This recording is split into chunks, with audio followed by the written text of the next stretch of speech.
be surprised at how long it takes people to unload and unload these.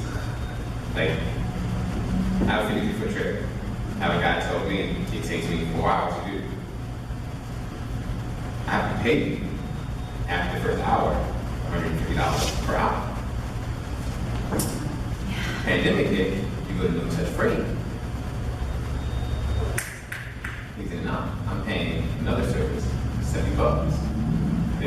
They've done it in 2 hours because they had more people. So I make my drivers stay in the truck. You don't touch any freight. I'll pay the bumpers to do it. And it moves so much. That is something that I was always doing because I was like, these people just want my money. Why would I pay this when this guy can do it? And then we get like, wait. And because, again, I'm wasting time and I'm really moving that fast, I think my way is best. So, and this idiot. $43, and he's really doing nothing. Like he's just sitting wasting time. And it's like, would they come like a separate company contract? So yeah, it's literally like if you walk in here instead of like I can usher, literally like an usher. Like, hey, look, you don't get out of your truck. I'm gonna move you here. You sit here. We get everything out of the back of the truck, and we're going.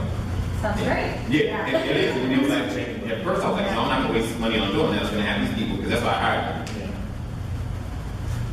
And we looked at breakdowns. But over the course of the year, that's going to be a pretty significant savings. I'm paying the rent, the mortgage for everybody.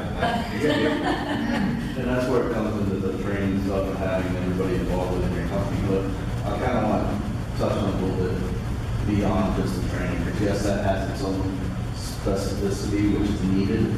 But once it gets beyond the basics of training, and this is what I want, then it has to become a membership. And this comes from my prior military experience as a senior flying pilot.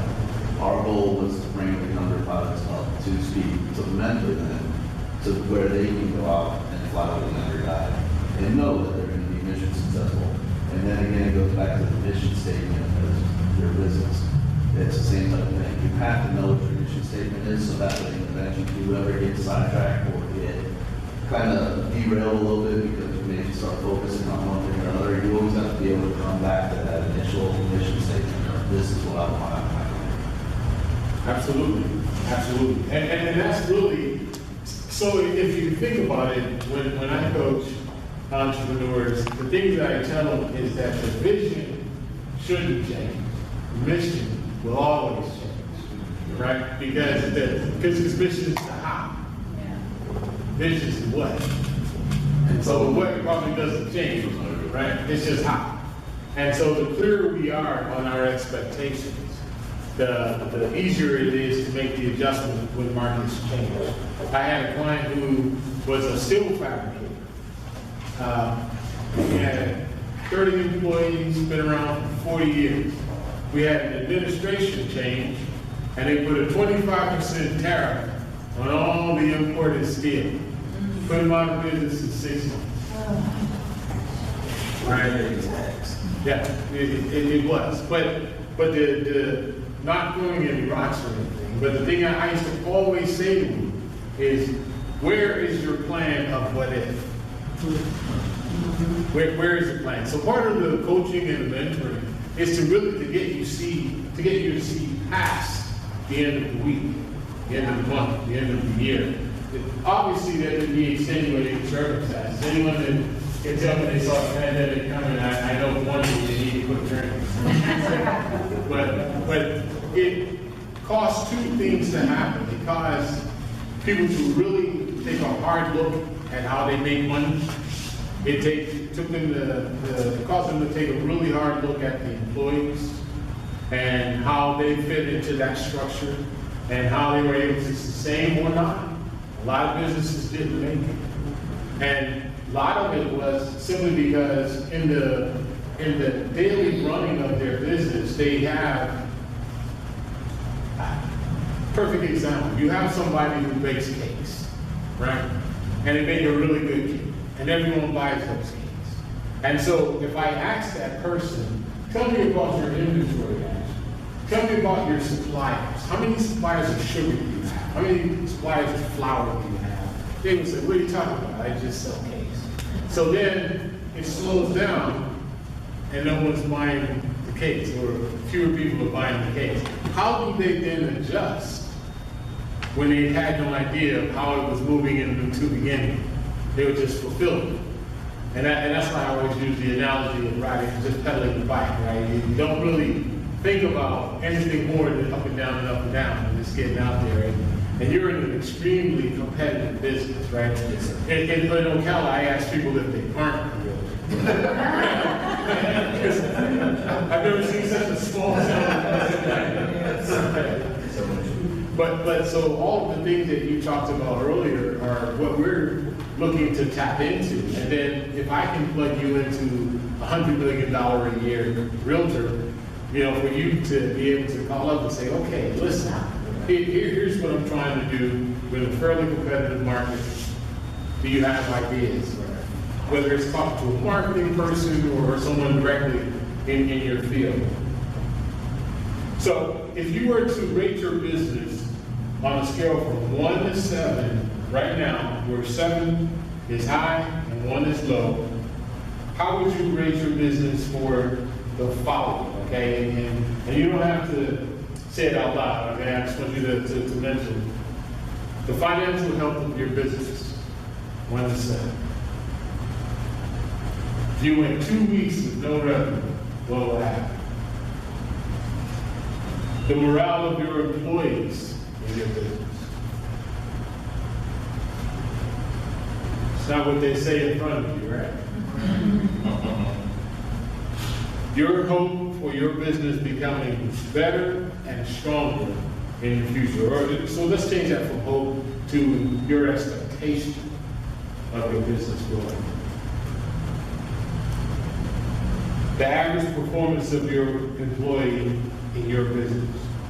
So I was having a conversation with Sarah the other day, and I said, see, as employers and owners, what we do, especially when we're high performance people, is we hire people that are okay, and then we fill in the rest.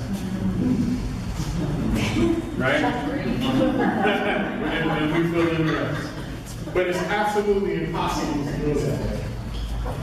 It's absolutely impossible to do that. All you do is burn yourself out. But you have to look at it from the viewpoint of then, so what can I do to get that employee to the point that I need them? What do I do to get that employee to the point where I can leave for an entire week and never call in?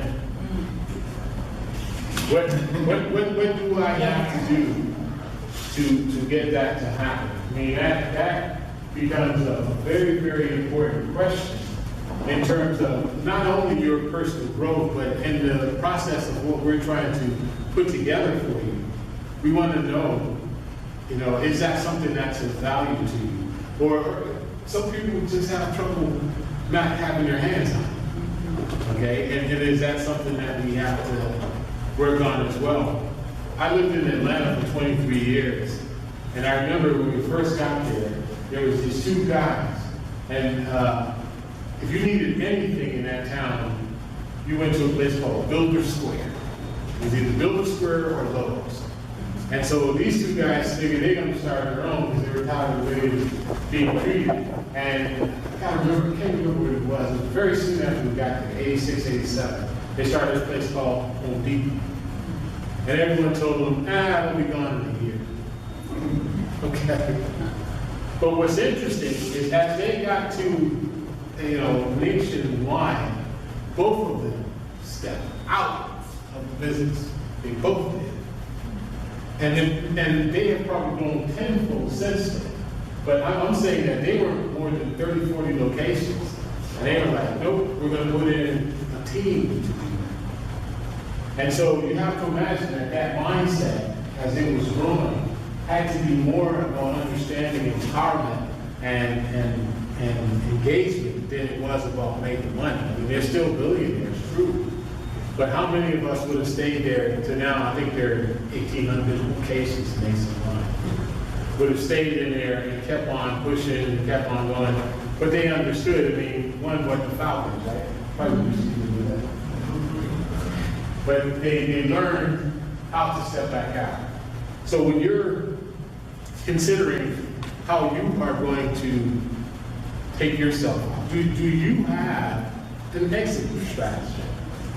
Right? And it's a dual exit strategy, not only the exit from daily operations, but the exit period. Right? And over what period of time before you have someone that you want to put in that place? What structure do you need to put in place at that time? Have you thought about that? Yes? I wouldn't even know where to start, honestly, but I think that would be a part of a really great thing. What you're doing is sometimes for me, especially for me personally, is I have the drive and the vision, but to take the next steps.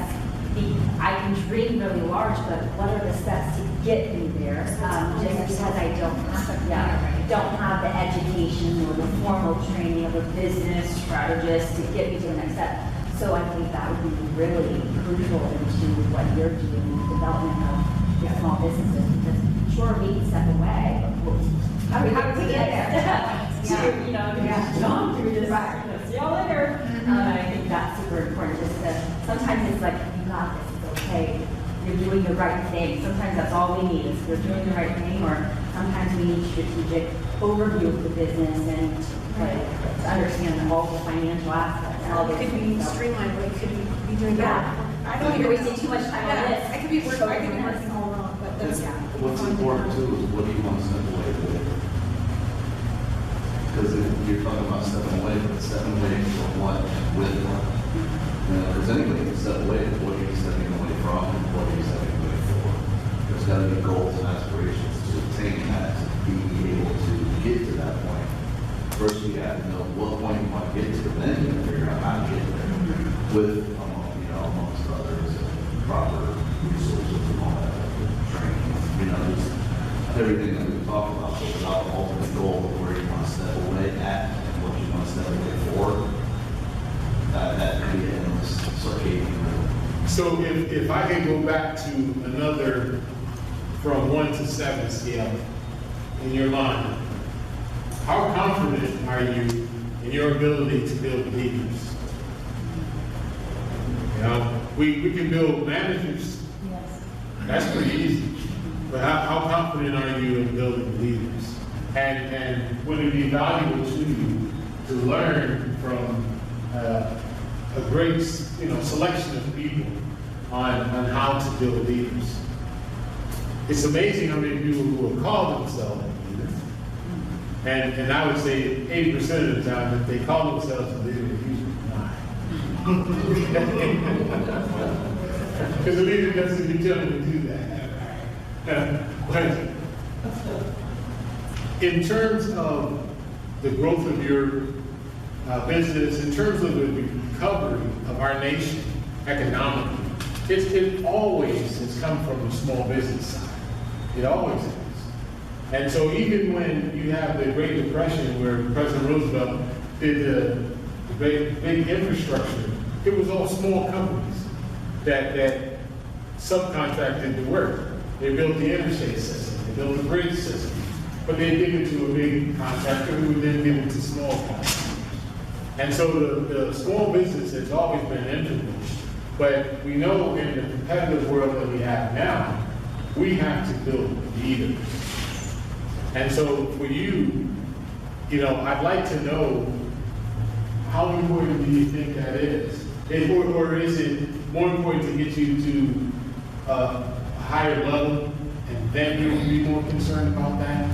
Or do you see it as if you're bringing them up as you're coming up, then the growth is more sustainable, it's more foundational?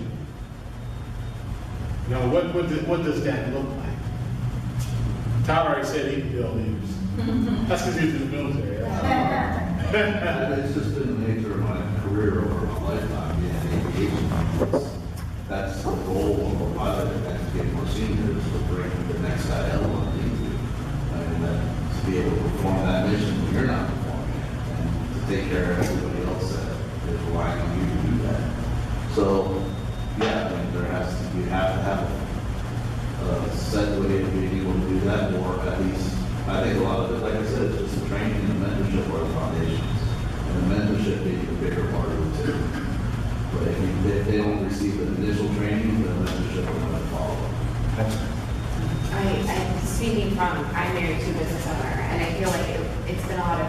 forward. It's been a lot of, we grew and we grew really fast.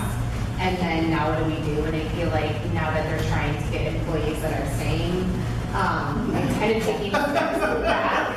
Yeah. And like now, Did you say sane? sane.